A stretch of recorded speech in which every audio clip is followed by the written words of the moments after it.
Hello, I'm Pennsylvania Senator Bob Casey. Thanks for this opportunity. And while I'm unable to join you in person today, I want to express my appreciation for the work that each of you do every single day to advance workers' rights.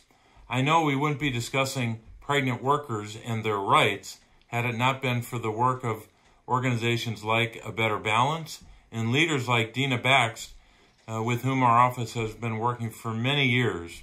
So I applaud your work, and I especially applaud your commitment to justice. As you may know, the vast majority of women who enter the workforce will be both pregnant and employed at some point during their careers.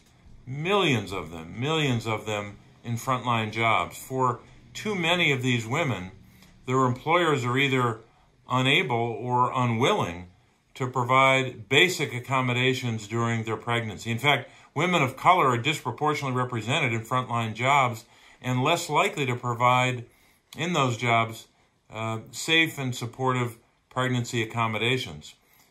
Many are forced out of their jobs, and we cannot abide that in America. We need to pass the Pregnant Workers Fairness Act.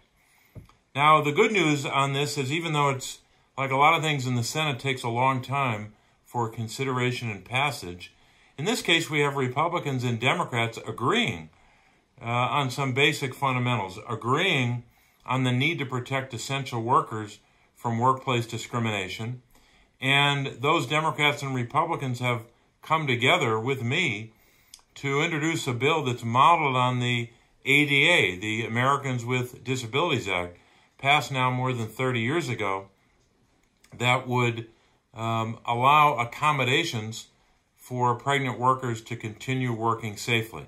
It's a basic concept, this idea of reasonable accommodations as a fundamental part of our anti-discrimination laws, and pregnancy has not been updated like we did for disability. So that's a good model, and that's what we're trying to do with this legislation. The legislation would protect pregnant workers from being forced to take leave or being forced out of a job. It would also prevent employers from denying opportunities to women based upon their accommodation needs. Worker health and safety is, of course, non-negotiable, and we need to make it a priority for everyone, whether they're a pregnant worker or not. It's more important than ever to ensure that we're removing barriers to women's full and complete participation in the workforce. So I look forward to seeing the Pregnant Workers Fairness Act passed into law with your continuing help, and also, of course, then signed by the President of the United States.